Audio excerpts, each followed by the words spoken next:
Halo guys, welcome back. Kembali lagi di sini dengan saya Fandi. Kali ini kita akan membahas tentang TWK, yaitu contoh-contoh dari pengamalan Pancasila di masa pandemi COVID-19. Ya, sebenarnya untuk pengamalan Pancasila ini, teman-teman bisa langsung pelajari dari butir-butir Pancasila. Ya, untuk khusus yang pandeminya, saya ada referensi dari BPIP, teman-teman, yaitu Badan Pembinaan Ideologi Pancasila. Yang mana di websitenya itu ada contoh dari penerapan nilai Pancasila dari sila pertama sampai kelima. Apa aja? Ya, untuk sila pertama yaitu melakukan cara dengan berdoa dan berserah diri kepada Yang Maha Kuasa ya. Untuk keselamatan agar virus ini akan segera berakhir di dunia. Berarti sila pertama ini tentang ketuhanan.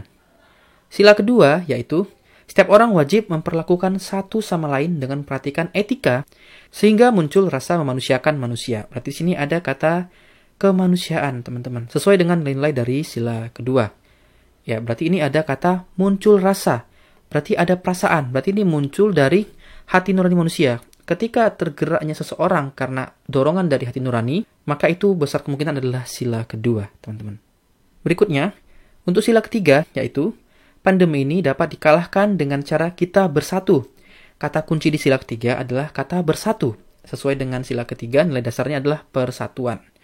Pada saat ini, mungkin caranya adalah dengan cara menjaga jarak dan berdiam diri di rumah saja.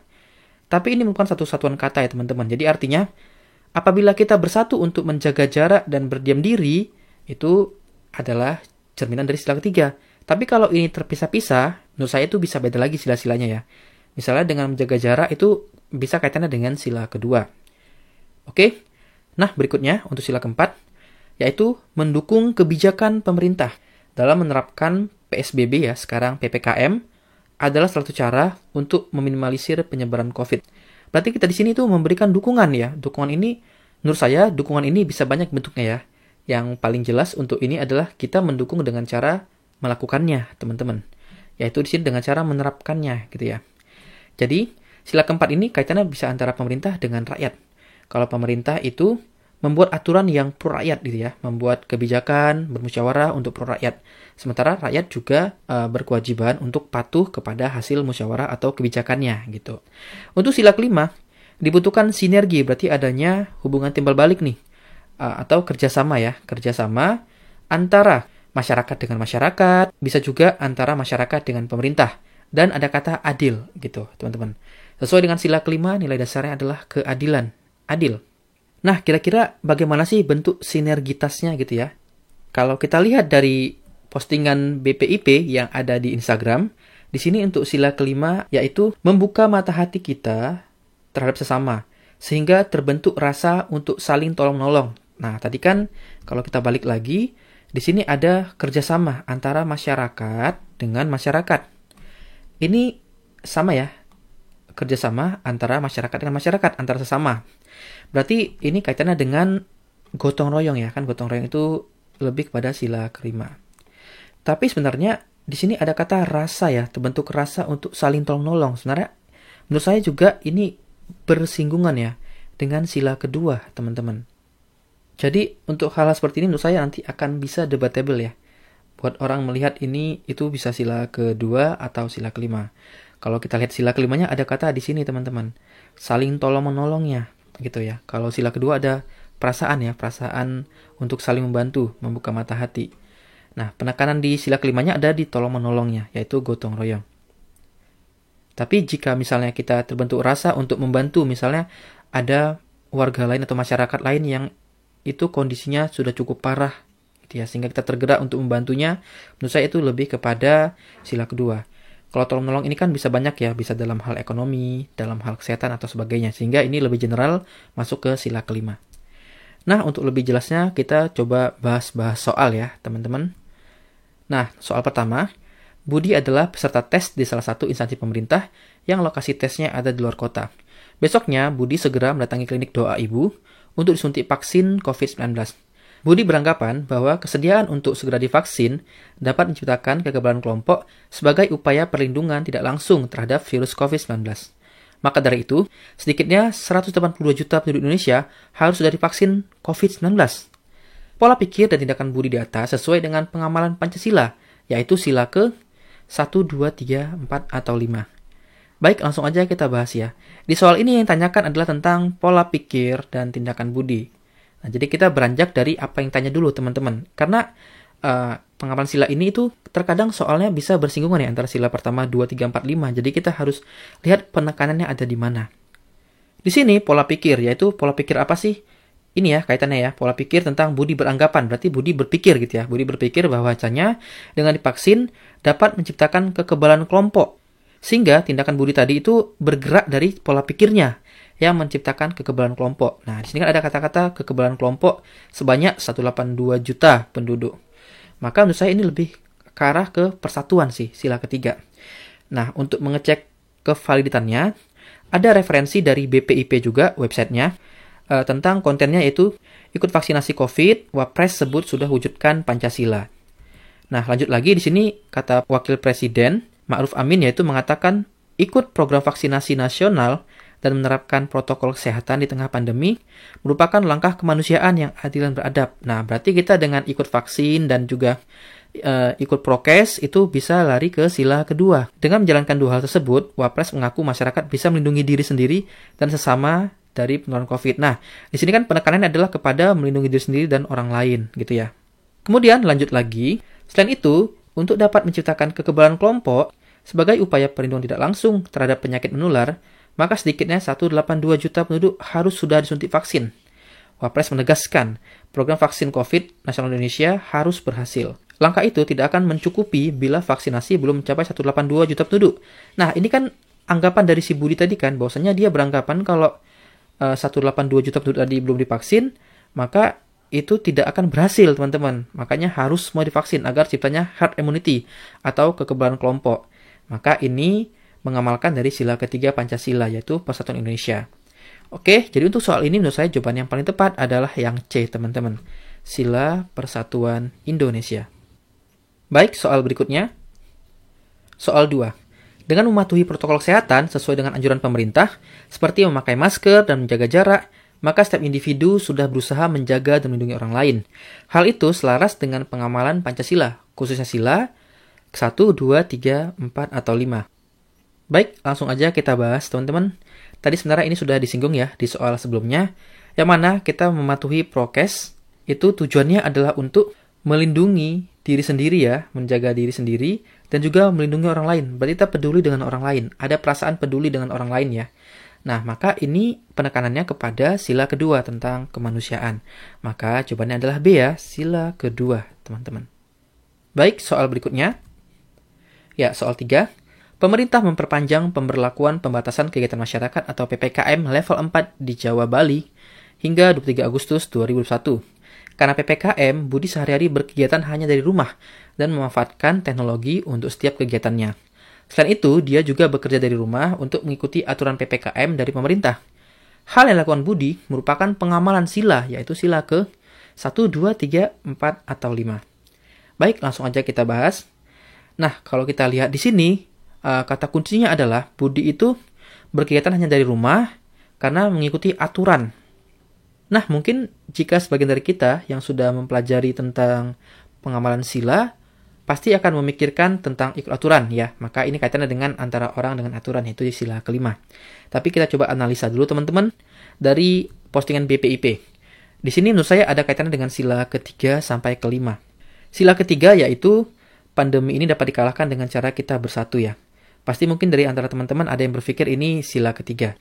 Tapi dari soal ini tuh nggak ada penekanan tentang bersatunya masyarakat, bersatunya dengan pemerintah untuk sama-sama melawan gitu ya.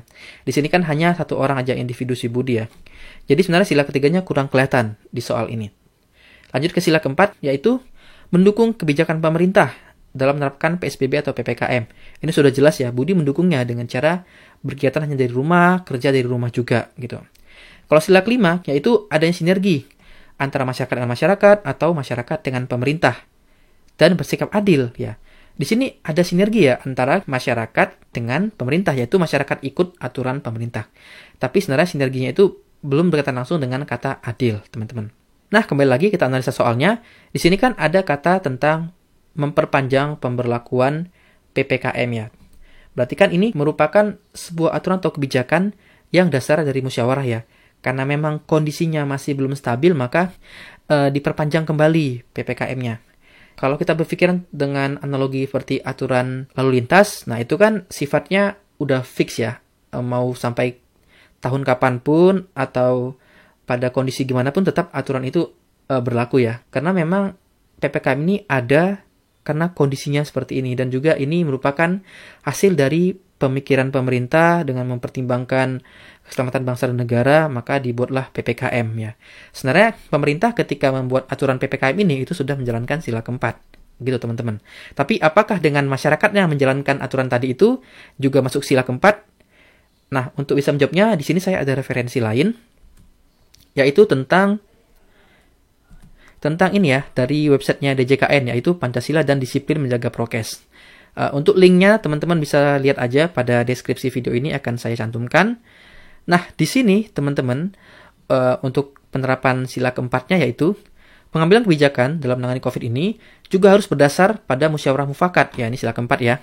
Kemudian, ego sektoral dan ego kedaerahan akan menjadi kontraproduktif dalam pelaksanaan penanganan COVID. Demikian pula, kita sebagai masyarakat harus mengikuti hasil musyawarah kebijakan pemerintah, seperti misalnya nggak mudik, ikut vaksinasi, dan adalah menjaga prokes. Ya, tadi kan kalau masalah PPKM PSBB kan juga adalah musyawarah pemerintah juga ya, bagian dari musyawarah.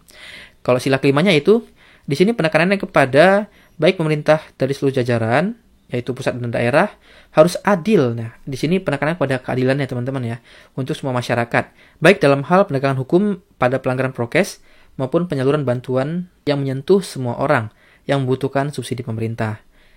Nah, kalau kita lihat ini kan yang kelima ini antara pemerintah dengan masyarakat ya. Kalau masyarakat dengan pemerintahnya, menurut saya mungkin masyarakatnya mendukung kebijakan pemerintah tadi ya, dalam membantu penyalurannya agar tepat sasaran, misalnya dalam memberikan pengakuan menggunakan data sebenarnya sehingga penyalurannya menjadi tepat sasaran. Nah, jadi dari referensi ini, ya menurut saya untuk soal ini lebih cenderung kepada sila keempat teman-teman. Yaitu butirnya, sikap budi mengikuti aturan PPKM dari pemerintah merupakan wujud dari pengamalan sila keempat. Yaitu menjunjung tinggi setiap keputusan dan dengan itikat baik dan rasa tanggung jawab menerima dan melaksanakan hasil keputusan musyawarah. Ya, buat teman-teman di sini yang beda pendapat, silakan lanjut diskusi di kolom komentar ya. Baik, untuk soal berikutnya, kasus suap mantan Menteri Sosial mempertontonkan bagaimana anggaran bansos yang terbatas justru dijadikan sebagai peluang oleh oknum-oknum pejabat untuk meraup kekayaan. Fee yang tak hanya dikumpulkan dari satu pengadaan, melainkan seluruh pengadaan gelombang 1, April-Juni 2020, dan gelombang 2, Juli sampai Desember 2020. Kabar ini tentu melukai hati masyarakat Indonesia dan membuat kesenjangan sosial semakin terbuka lebar. Perilaku yang ditunjukkan oleh mantan Menteri Sosial di atas jelas bertentangan dengan nilai-nilai Pancasila, khususnya sila 1, 2, 3, 4, atau 5. Ya, baik langsung aja kita bahas. Kalau bicara tentang korupsi, pasti di benak kita kebanyakan berpikir ini adalah sila kelima.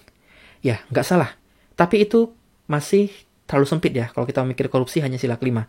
Sebenarnya masalah korupsi ini itu menyangkut dari sila pertama sampai sila kelima, teman-teman. Tergantung apa? Ya, tergantung konteks soal dan penekanannya. Kalau sila pertama, penekanannya adalah korupsi merupakan dosa besar. Pelaku yang melakukan korupsi juga tidak memiliki sifat ketuhanan Maha Esa karena telah melanggar aturan Tuhan untuk tidak mengambil hak milik orang lain. Nah, ini kan kaitannya dengan ketuhanan. Kalau sila kedua, kaitannya dengan korupsi merupakan tindakan yang tidak berperi kemanusiaan. Nah, berarti ada kata kemanusiaan.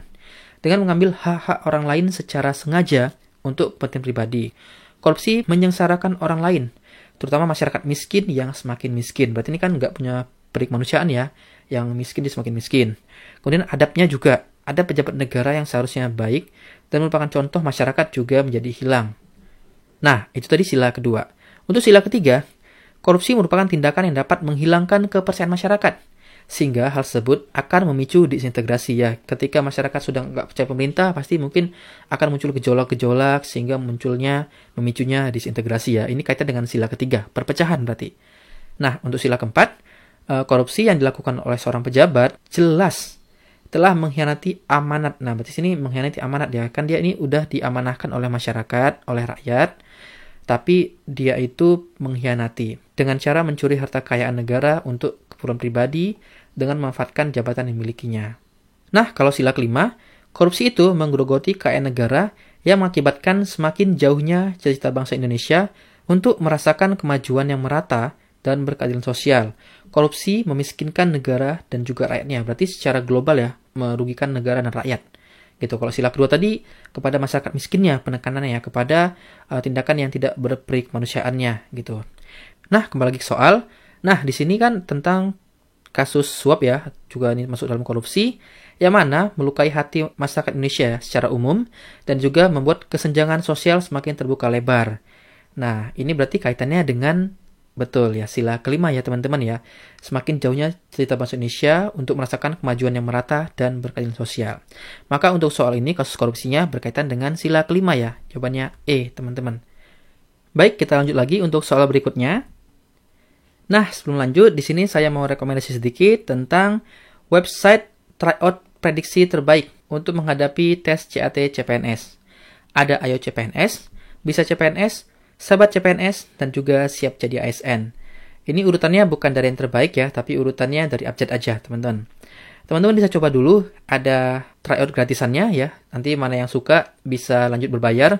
Untuk harga sendiri, Ayo CPNS mulai dari 99 ribuan, Bisa CPNS mulai dari 129 ribuan, Sahabat CPNS mulai dari 99 ribuan, dan juga Siap Jadi ASN 20 ribuan. Jangan lupa kode promonya Ayo CPNS Fandi AP, Bisa CPNS Aku Bisa, Sahabat CPNS Fandi AP, dan juga Siap Jadi ASN Aku Bisa. Daripada capek ngetik, teman-teman langsung aja klik link pendaftarannya yang ada di deskripsi video ini ya, teman-teman. Di situ juga akan dijelaskan tentang fitur-fitur unggulannya.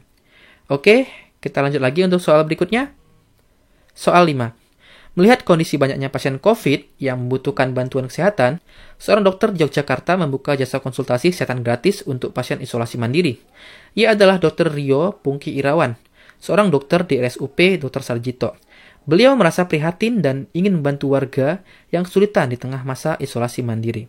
Cerita di atas merupakan salah satu bentuk dari pengamalan nilai-nilai Pancasila, khususnya sila 1, 2, 3, 4, atau 5. Baik, langsung aja kita bahas. Di sini kata kuncinya adalah Dr. Rio ini merasa prihatin, ada perasaan prihatin sehingga dia ingin membantu warga yang kesulitan. Nah, menurut saya ini kaitannya dengan sila kedua, teman-teman, karena ada rasa kemanusiaan di sini. Dia tuh nggak mengutamakan masalah ekonomi lagi ya gitu, karena dia membuat jasa konsultasi kesehatan gratis. Oleh karenanya menurut saya untuk soal ini lebih pas kepada sila kedua. Nah, ini tadi 5 soal tentang pengamalan Pancasila pada masa COVID. Ini adalah contoh lain pengamalan Pancasila di masa COVID-19. Sila pertama yaitu turut mensukseskan himbauan pemerintah dalam mengendalikan penyebaran virus COVID, yaitu dengan cara menyesuaikan tata cara beribadah. Kemudian untuk sila kedua, yaitu saling menjaga kesehatan agar tidak terjadi penularan dari yang sakit kepada yang sehat, dengan pemakaian masker, cuci tangan, dan penggunaan hand sanitizer. Oke, jelas ya. Untuk sila ketiga yaitu membantu menjaga keamanan dan ketertiban masyarakat, tidak menyebarkan berita hoax tentang vaksin dan sebagainya macamnya. Ya, namanya berita hoax ini kan bisa membuat disintegrasi ya. Jadi pas untuk sila ketiga. Yang membantu menjaga keamanan sudah jelas juga ya untuk membuat masyarakat tetap bersatu padu. Untuk sila keempat yaitu bersama dengan tokoh-tokoh masyarakat melakukan koordinasi dalam memahamkan masyarakat tentang pentingnya menjalani himbauan pemerintah agar tidak beraktivitas di luar rumah. Berarti ini kan bentuk dari mendukung pemberlakuan PPKM ataupun PSBB ya. Menghargai hasil keputusan pemerintah saat pandemi COVID, diantaranya yaitu tidak dibolehkan untuk bepergian atau melakukan perjalanan jauh, diterapkannya PSBB, WFH, PPKM, dan lain-lain. Dan terakhir sila kelima yaitu contohnya membagi-bagikan masker gratis, membantu pemenuhan kebutuhan air kepada masyarakat, dan penyemprotan disinfektan, menyalurkan bantuan dari pemerintah ke masyarakat secara transparan dan jujur. Ya, ini tadi contoh lain tentang pengamalan Pancasila di masa COVID. Kira-kira apalagi contohnya teman-teman? Ya, jika ada referensi silakan aja ya diskusikan di kolom komentar. Oke, kalau gitu sampai sini dulu perjumpaan kita teman-teman. Terima kasih sudah menonton. Sebagai penutup, jika fokus pada perbedaan, engkau akan bertengkar. Sementara jika fokus pada hal baik dari sebuah perbedaan, kita akan menjadi semakin kuat. Setiap kali kita melihat perbedaan pendapat, kita sejatinya sedang belajar sudut pandang yang baru. Ya, jadi perbedaan itu jangan dipandang sebagai hal yang bisa memecah belahkan ya, karena itu melanggar sila ketiga. Tapi lihatlah perbedaan ini adalah sebagai kekuatan kita, gitu ya. Di sini untuk kekuatan dan juga untuk sudut pandang yang baru. Jadi teman-teman semua tetap semangat dan semoga dimudahkan jalannya menjadi ASN di tahun ini. Saya Fandi AP, saya undur diri dulu. Mohon maaf bila ada salah kata dan sampai ketemu pada tayangan selanjutnya.